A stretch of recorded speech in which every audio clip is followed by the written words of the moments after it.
اکثر فقیهان اسلامی مقرر کردند که با کشاورزان، چارواداران و شخصان مشغول با دیگر کسب و کارهای پرمشقت که گرسنگی یا تشنگی سخت به سلامتی آنها ضرر می‌رساند، خوردن روزه اجازت است.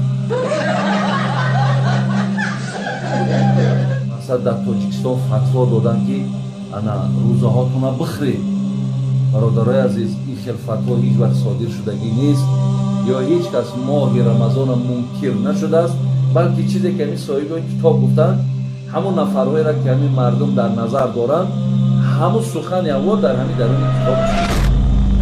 همون سخن اول در همین درون کتاب است. پادشاه تا کجا را حقوق داره؟ حقوق بشر تا کجا را؟ او در حقوق خدا دخالت حق داره یا نه؟ پیغمبر نداشت.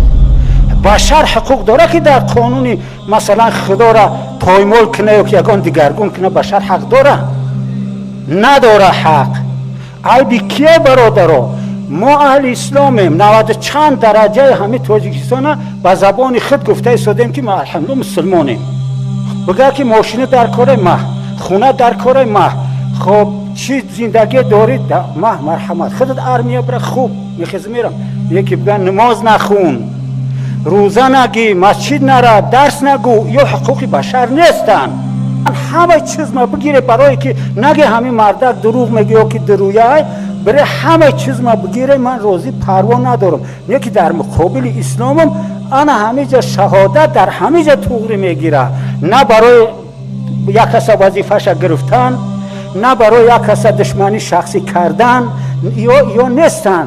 ما و شما این فکر در وجود انشاءالله نیست، دفعه نمیاریم. ما بدبینیم و به خاطر هایی که دینمون چی کرده مقابلتی که ایستادن. ما مقابل دینمون مثلا که چی کرده ایستادن، فرزندامو مسجد نره. هر روز در مسجد اکثر وقت خطیبا میگن که فرزندا از راه برهشتن، مکتب و مکتب جنگ داره. بعد یه روز نشد آخی جمعه در سرم پیچون خیزم گفتم هموی نصیحت مینی داک جوان چور مصفیده دایجا جوانو رو آخی نصیحت کنید از راهی بد بگردن.